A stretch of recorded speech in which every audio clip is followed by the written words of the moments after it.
नमस्कार दोस्तों, मैं विशाल भट्ट और मेरी चैनल में आप सबका स्वागत है। दोस्तों, जब भी हम लोग लोन के द्वारा प्रॉपर्टी खरीदने का प्लानिंग करते हैं तो वो टाइम पे बहुत सारी कन्फ्यूज़न रहती है। जैसे कि कुछ लोग कहते हैं कि लोन से प्रॉपर्टी मत लो, ये झंझट में मत पड़ो, ज़िंदगी ख़राब हो जाएगी। कुछ लोग कहते हैं कि लोन से प्रॉपर्टी लो, क्योंकि जब भी आप प्रॉपर्टी लोन से लेते हो तो उसका जो रेट ऑफ इंटरेस्ट रहता है वो मार्केट के रेट ऑफ इंटरेस्ट से बहुत कम होता है। तो क्या करें? ये कन्फ्यूज़न को दूर करने के लिए आज के वीडियो को आपको लास्ट तक देखना होगा। दोस्तों, ऐसा समझ लीजिए कि सिचुएशन कैसी है उसके ऊपर ये डील आपको प्लानिंग करनी चाहिए। मान लीजिए कि कोई प्रॉपर्टी आप ले रहे हो जिसका करंट रेंट 50,000 है, 50,000 रुपया हर महीने है। और वही प्रॉपर्टी आप जब लोन के द्वारा लोगे और उसका हर महीने जो ईएमआई आएगा वो आएगा 25,000 रुपया, 25,000। ठीक है, तो मेरे हिसाब से ये डील आपको करनी चाहिए। क्यों? कि हर महीने आपका 25,000 रुपया सेव हो रहा है। ठीक है, तो ये मेरे हिसाब से फ़ायदे की डील है, ये आपको करनी चाहिए।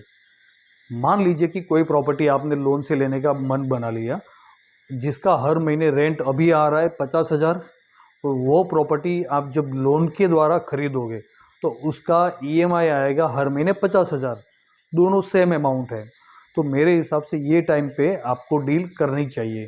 क्यों? कि जो 50,000 रुपया आप रेंट पेड कर रहे हो उसमें से कुछ भी अमाउंट वहाँ पर डिपॉजिट नहीं होने वाला फ्यूचर के लिए।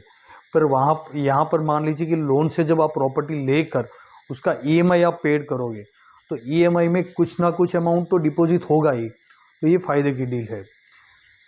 तीसरी सिचुएशन हम लोग देखें कि जो प्रॉपर्टी आप लोन के द्वारा ले रहे हो उसका करंट रेंट जो है वो 20,000 है, 20,000 है।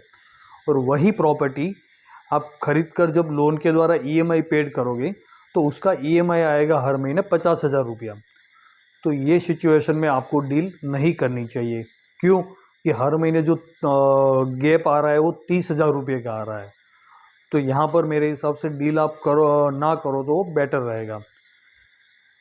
इसके अलावा हम लोग देखते हैं कि जब भी प्रॉपर्टी का हम लोग प्लानिंग करते हैं तो दूसरों को देखकर हम लोग उससे इम्प्रेस हो जाते हैं। जैसे अपने कोई रिश्तेदार हो, दोस्त हो, तो उसने 10 साल पहले कोई प्रॉपर्टी ली थी 10 लाख रुपए में, जो अभी 10 साल के बाद 1 करोड़ 2 करोड़ की हो गई है।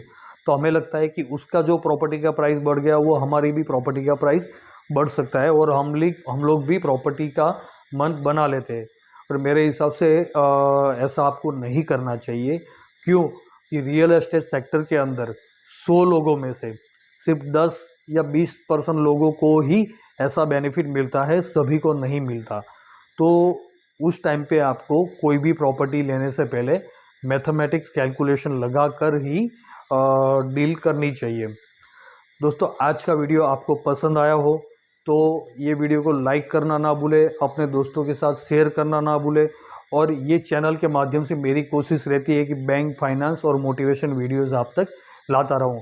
इसलिए मेरी चैनल को नीचे दिए गए बेल आइकन के बटन को दबाकर सब्सक्राइब करना ना भूलें। Thank you.